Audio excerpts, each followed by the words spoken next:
એવું કહેવાય છે કે જેવી વ્યક્તિના તમે વિચાર કરો ને એવી એનર્જી તમારામાં પ્રવાહિત થાય. ભગવાનના ફોટા ઘરમાં કેમ લગાડવામાં આવે છે?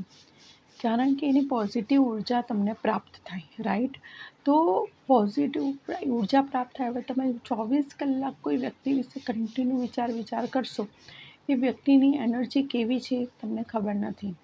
જો એ વ્યક્તિ પોઝિટિવ હશે તો વાંધો નથી, પણ નેગેટિવ હશે તો એની નેગેટિવ ઉર્જા તમે ખેંચી રહ્યો છો. એની અંદર કોઈ રોગ હશે ને, એ રોગ પણ તમારામાં પ્રવાહિત થશે.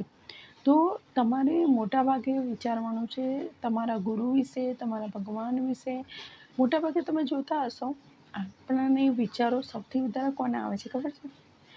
જે આપણાને દુઃખી કરે છે, જે આપણાને હેરાન કરે છે, જેની સાથે આપણે બનતી નથી ને, જેને આપણી પ્રત્યે લાગણી નથી, મોટાભાગે એના વિચારો સૌથી વધારે આવતા હશે, રાઈટ?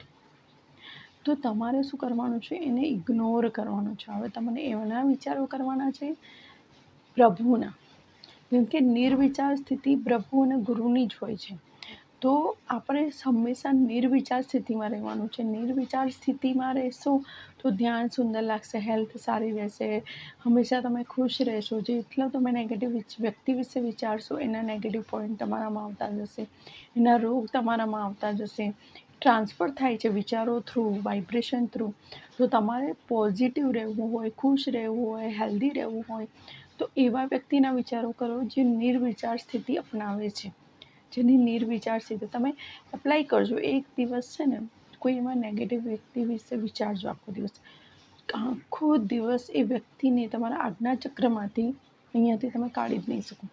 એટલા બધા વિચારો આવશે તમને. તમે સ્ટોપ કરવા માંગશો ને તો પણ સ્ટોપ નહીં થાય. એ નેગેટિવ ઉર્જાનો એવો પ્રભાવ છે.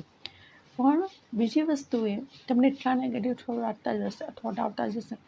પણ બીજી વસ્તુ, બીજા દિવસે એ કરો કે નક્કી કરો કે આજે કોઈ ગુરુ કે ભગવાન એની ઉપર ચિત્ત રાખો. આખો દિવસ કોઈ પણ વિચાર આવે ને, નહીં, આજનો દિવસ મારે શિવજી પર ધ્યાન રાખવાનું છે, મારે કાનાજી પર, તમે જે ભગવાનને માનતા હોય એની ઉપર કન્ટિન્યુ, કોઈ ગુરુને માનતા હોય એની ઉપર ચિત્ત રાખો આખો દિવસ તમારું. તો આખો દિવસ તમારો કેવો જાય છે ને, 100% કહી દો પોઝિટિવ જશે. કેમકે એ ગુરુની, એ ભગવાનની સ્થિતિ છે પોઝિટિવ હશે, એમની ઉર્જા પણ પોઝિટિવ હશે, એમના વિચારો પણ સ્ટોપ હશે. તો જેવી રીતે જેવા વ્યક્તિઓ સાથે તમે કનેક્શન કરશો ને, એવા તમે બનતા જશો. તો જો તમારે સારા વ્યક્તિ બનવું હોય તો સારા લોકો સાથે રહો, સારી વ્યક્તિઓ વિશે વિચારો. અને બેસ્ટ છે કે તમે ગુરુ અને પરમાત્મા વિશે વધારે વિચારો કરો. તમારું મન ત્યાં રાખો. જો તમારે પોઝિટિવ ઉર્જા પ્રાપ્ત કરવી હોય, ખુશ રહેવું હોય, તો આખો દિવસ તમારો